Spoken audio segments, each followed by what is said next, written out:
Alors, je ne sais pas si vous avez vu le film L'angoisse du gardien de but devant le penalty. 1, 2, 3, c'est Wim Wenders. Alors, je vais faire la transposition. C'est l'angoisse du dernier orateur à la fin d'une session de travail particulièrement chargée. Donc, pour quand même vous tenir en éveil, il y a 3 points que je voudrais discuter avec vous qui sont, bien sûr, on va parler de sciences ouvertes, mais qui sont notamment, je dirais, l'importance que la recherche clinique a en matière de sciences ouvertes en termes de réflexion, l'importance d'un parallélisme que l'on peut faire entre les progrès que nous avons faits en France sur la question de l'intégrité scientifique et la question de la science ouverte. Et le 3e point, je voudrais aborder avec vous finalement le côté de la science citoyenne et voir quels sont les éléments qui nous permettront encore de progresser. Donc le premier point, c'est je suis comme beaucoup d'entre nous qui avons la possibilité de passer une après-midi ou même une journée entière ici, des gens qui ont travaillé de façon traditionnelle pour produire un élément, une publication scientifique. Et puis tout a changé avec notamment l'utilisation des données larges, avec la possibilité de faire appel aux données, je dirais, qui ont susceptibles à l'heure actuelle d'être consultées sur de nombreux sites pour pouvoir trouver, analyser, écrire, publier, communiquer, évaluer. Donc nous changeons de monde, un monde qui est un monde, je reviens, un monde ouvert. L'open science, c'est un des open. Il y a plein d'open. Open access, open data, open source. On a beaucoup parlé de open access, mais open data, c'est essentiel. Je vais d'ailleurs en parler en matière de recherche clinique avec des exemples précis. Et puis open source, on n'a pas beaucoup parlé, mais c'est quand même la possibilité d'avoir tous les algorithmes et les logiciels qui permettent de travailler. Open review, on en a parlé. Mais open, c'est finalement un adjectif, un nom. Et un nom qui s'applique aussi bien Open Classroom, car l'éducation, MOOC, c'est Massive Open Online Course, Open Competition, Open Space, bref, grâce à la révolution numérique et à la communication ouverte, nous vivons dans un monde ouvert. Alors, le premier point, c'est le parallélisme entre les progrès que nous avons faits sur l'intégrité de la recherche et, d'autre part, la science ouverte. Je trouvais que c'est intéressant parce que, d'abord, premièrement, c'est relativement récent. On peut chiffrer ça de façon précise aux années 2000. Pourquoi ? Parce que les communautés nationales, européennes et internationales se sont manifestées au sens strict du mot. Elles ont écrit des chartes, elles ont écrit des recommandations, elles ont fait des déclarations. On a parlé de Dora, mais il y a naturellement en matière de recherche intègre les déclarations de Singapour, etc. Deuxièmement, c'est un aspect systémique. On ne peut pas parler de sciences ouvertes ou d'intégrité scientifique sans voir l'ensemble du système, c'est-à-dire depuis le chercheur jusqu'à l'institution, et au-delà d'ailleurs de l'institution, à savoir le monde de la société. Donc aborder le problème de la science ouverte par le chercheur, c'est l'aborder par une façon étroite. Et donc il faut se dire que c'est particulièrement intéressant parce que c'est une approche qui doit être, encore une fois, systémique. Le chercheur intègre le chercheur qui veut être intègre et d'autre part le chercheur qui veut appliquer les règles en matière de sciences ouvertes s'intéresse automatiquement, de près ou de loin, directement ou pas, à un aspect socio-économique et juridique sur lequel on n'est pas bien formé, nous chercheurs. D'ailleurs, dans certaines interventions, on voit bien que nous flottons dans la discussion économique. Quant à la discussion juridique, personne n'en a parlé, alors même que la loi sur la République du numérique, c'est quelque chose, c'est 2016, alors que la loi sur les droits et obligations des fonctionnaires, c'est quelque chose, c'est 2016. On oublie qu'il y a un référent déontologue, justement pour parler d'intégrité scientifique, de conflit d'intérêts, de lien d'intérêts, de cumul d'activités, il y a cela. Donc il est absolument essentiel de bien voir cet aspect des choses, parce que dans notre formation, nous ne l'avons pas eu, mais nous devons former maintenant les jeunes, les étudiants en école doctorale, et leur donner les éléments pour cela. Alors, je crois aussi, si on regarde les deux, encore une fois, intégrité scientifique et sciences ouvertes, il y a une détermination des opérateurs de recherche pour les deux. Ils se sont mobilisés à partir des années 2000, alors avec des vitesses variables, mais enfin, il faut regarder les choses avec un zoom arrière de façon à ne pas regretter que la science soit un petit peu, enfin que la science ouverte ou l'intégrité scientifique soit peut-être un petit peu en retard dans notre pays par rapport à d'autres. Il y a une détermination des opérateurs de recherche et l'ANR, effectivement, récemment, a mis en place, je dirais, sur ses sites, sur son site, tous les éléments pour pouvoir suivre les opérations qu'elle réalise, et notamment, ce qui n'était pas le cas avant, la charte, les déclarations d'intérêt, etc. Il y a eu une volonté politique. Sans volonté politique, ça je peux le dire pour l'intégrité scientifique, il n'y aurait pas d'intégrité scientifique qui soit réellement prise en charge. Il y a une volonté politique aussi, on l'a entendu ce matin, par la déclaration de la ministre sur la science ouverte, avec le plan national science ouverte, avec Marianne Dacros, et je me félicite de cette volonté politique qui est très claire. Et aussi une implication des établissements. Alors, tout cela, toujours pour faire la comparaison entre intégrité scientifique et science ouverte, je dirais que tout ça est porté par un contexte européen et international.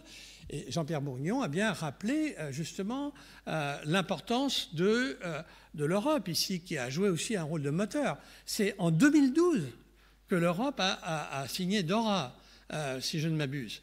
Et donc, l'Europe est un moteur pour cela, même si, encore une fois, il y a un petit peu de retard à l'allumage chez nous. Mais néanmoins, maintenant, tout ceci est mis en place dans les institutions, dans les établissements. Et je dois dire enfin que si on veut continuer le parallèle intégrité scientifique et sciences ouvertes, il est important d'évaluer. On n'en a pas parlé. Évaluer. Combien ça coûte? Qu'est-ce qu'on fait? Quelles sont les métriques pour évaluer?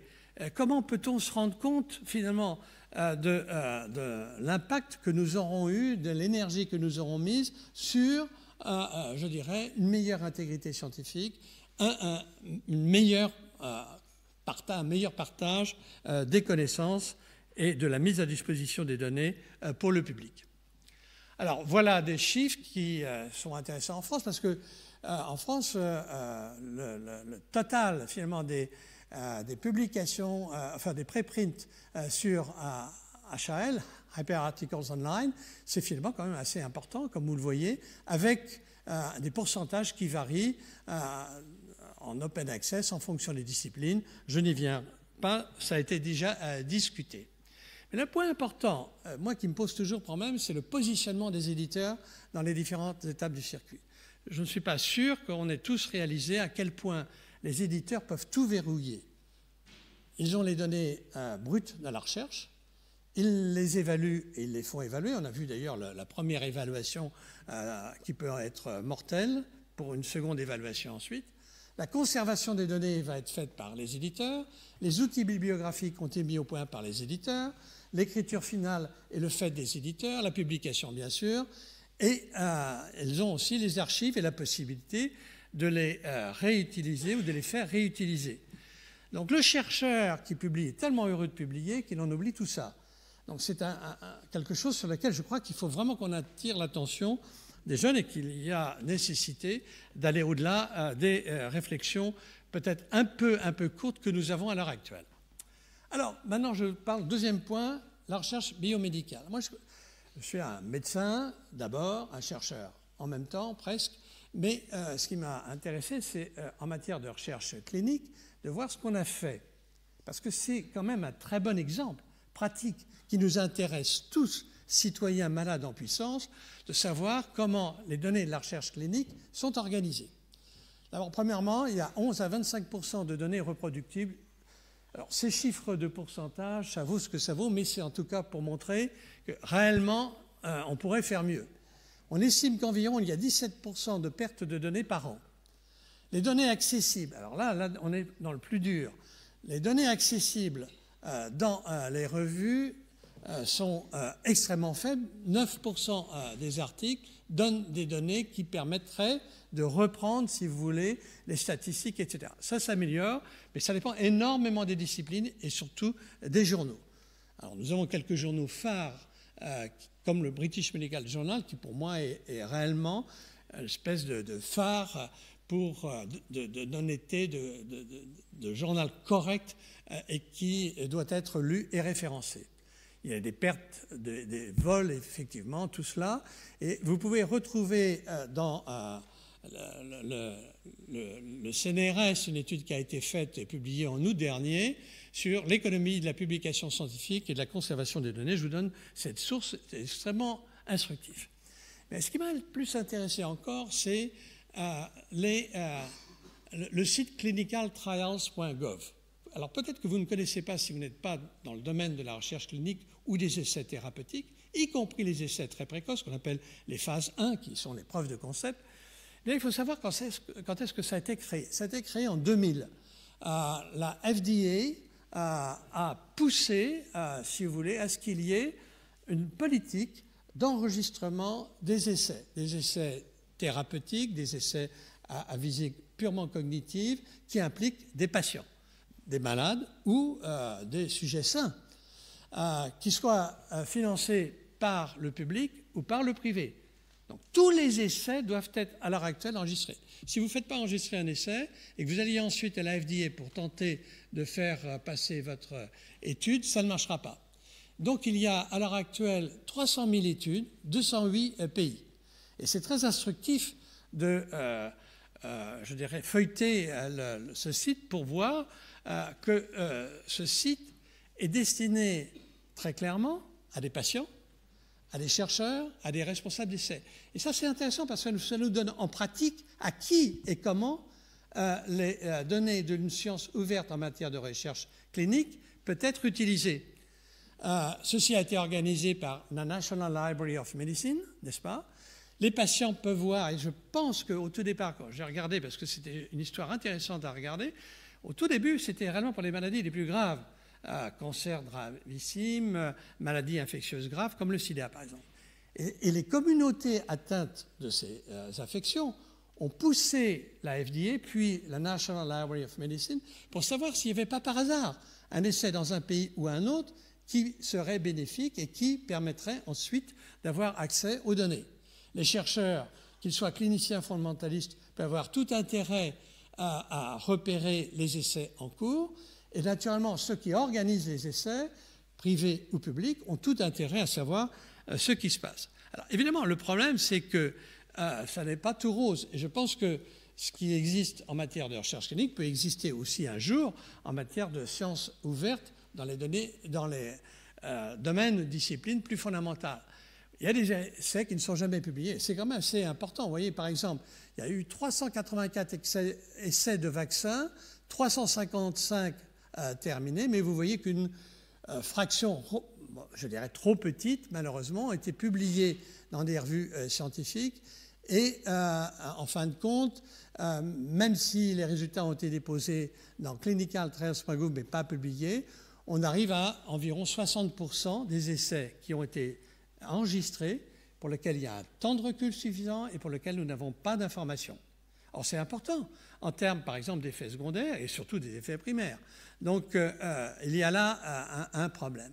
Et d'autant plus quand les publications existent, elles ne sont pas toujours le reflet des protocoles de recherche. C'est-à-dire que si vous comparez le protocole de recherche qui a été enregistré, soumis au site, vous voyez qu'il y a des incohérences majeures assez fréquemment avec tout ce qu'on peut imaginer, changement d'hypothèse, résultats de sous-groupe. Bref, je ne dirais pas d'une manipulation, mais une absence de rigueur dans l'organisation des résultats. Donc, c'est des éléments importants de réflexion, parce qu'on démarre maintenant une science ouverte dans d'autres disciplines. Faisons attention à cela. Encore une fois, en plus, nous sommes tous concernés. Alors, je termine, parce qu'après tout, la conclusion pourrait être une SWOT. Alors, je ne vais pas tout détailler, mais je regarde s'il y a des choses qu'on n'a pas discutées. On a pratiquement, pour les forces d'intérêt de la science ouverte, on a pratiquement tout dit, mais je dirais que j'insiste, on n'a pas tellement parlé de diminuer fraude et plagiat, je l'espère, il faudra le démontrer, ce n'est pas du tout évident, intuitivement on peut le penser. L'attribution d'une découverte de la propriété intellectuelle, c'est certain que ça peut être un élément de preuve.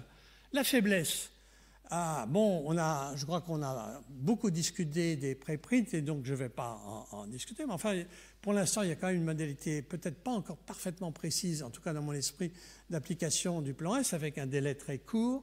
Donc il va falloir essayer de motiver les équipes. Et je pense qu'il sera important de voir quel est le coût global de l'opération Sciences ouvertes. Je pense qu'on ne peut pas s'empêcher de faire un jour un bilan économique de ce changement paradigmatique du modèle économique de la science ouverte.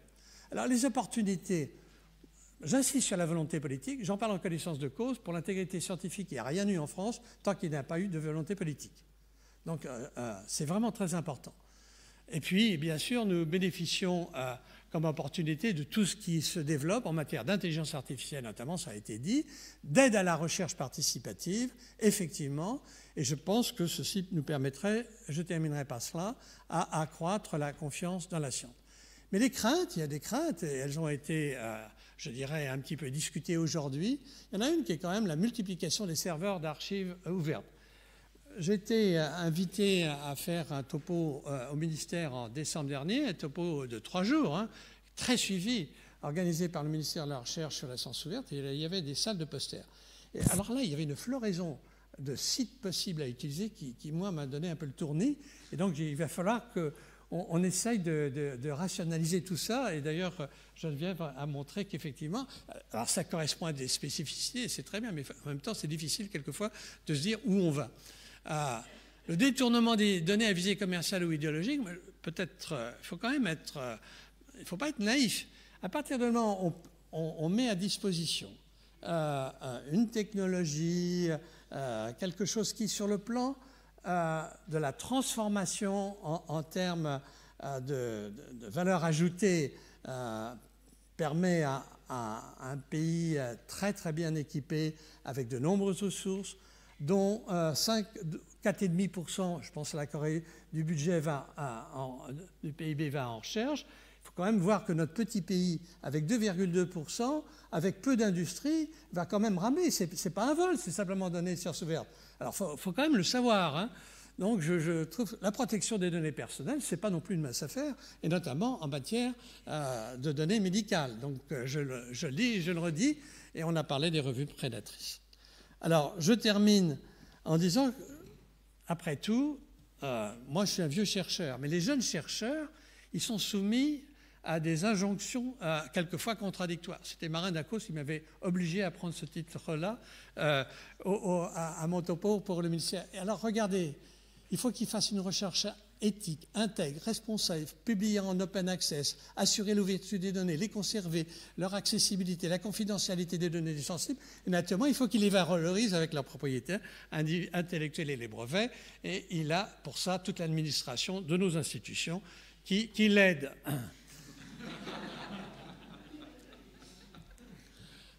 Alors, il y a une période de transition. Moi, je ne suis pas un journaliste qui est perdu en transition, je suis un scientifique perdu en transition. Je nécessite d'être accompagné. Alors, j'ai la chance d'être accompagné avec des jeunes que je continue à voir, et notamment qui me disent qu'ils ont pris en main, et je trouve ça formidable, au niveau des écoles doctorales, par exemple à Paris 6, ils font un enseignement obligatoire, maintenant c'est d'ailleurs absolument obligatoire en matière d'éthique et d'intégrité scientifique, et un deuxième enseignement obligatoire en matière de sciences ouvertes. Et ça, c'est formidable. Voilà, donc cette période de transition va bien se passer. Voilà, je termine par ça. Et finalement, j'avais préparé cette diapo il y a 3 mois. Je rebondis sur, en gros, ce que tout le monde a dit. C'est un tripode dans lequel vous avez la science ouverte qu'on a discutée, la science intègre qu'on avait abordée par un colloque du même style, une journée entière à l'Académie, la science participative et la science intègre, on en avait aussi parlé, croyez-moi. Et j'espère que tout ça solidifiera la confiance dans la science qui est quand même ébranlée. D'ailleurs, Le Monde, avec La Recherche ou d'autres journaux, nous avait fait, et nous continue à faire, je crois, des sondages qui montrent que, en fin de compte, les Français, je crois, ont confiance dans la science. Il ne faut pas non plus dire des choses qui ne sont pas vraies. En revanche, ils doutent des scientifiques, surtout quand les scientifiques abordent des sujets sensibles de société, comme les OGM, comme le nucléaire et autres. À nous de les convaincre que nous sommes des chercheurs ouverts, intègres et en même temps performants. Merci.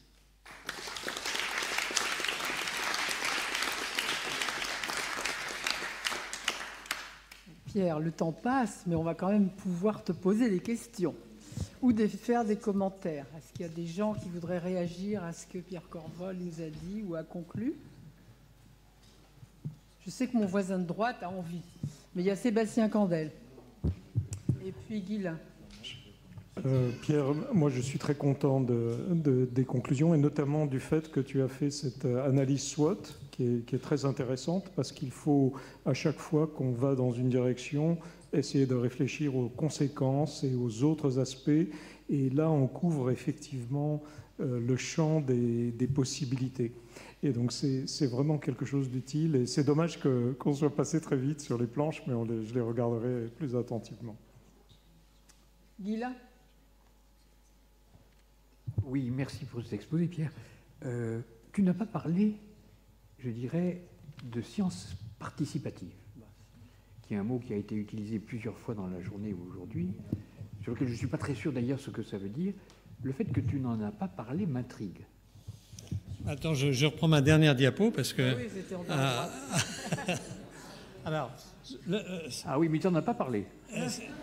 Je crois que là, bon, on va parler de sciences citoyennes. Alors, comme ça, je vais m'en sortir parce que la science participative, on en a longuement parlé pour la préparation de nos recommandations au G7.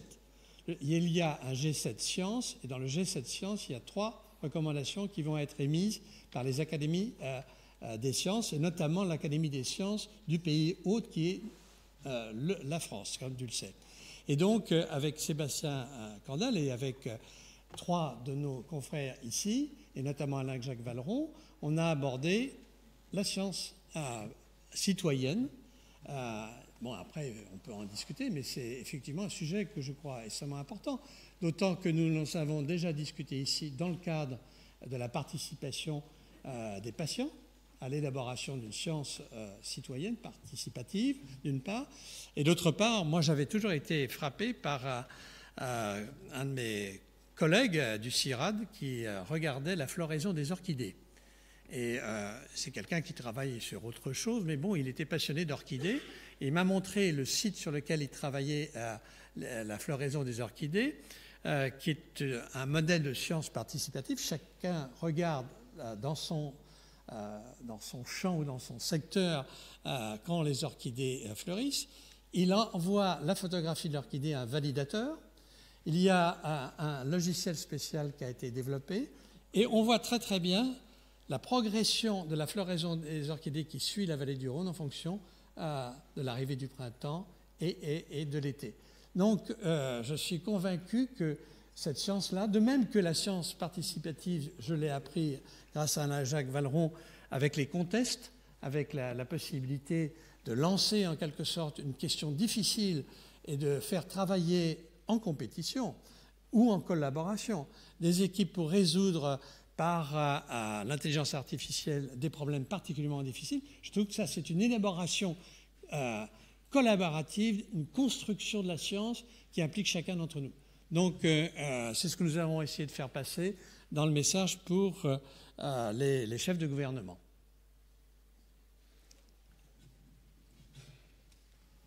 D'autres commentaires?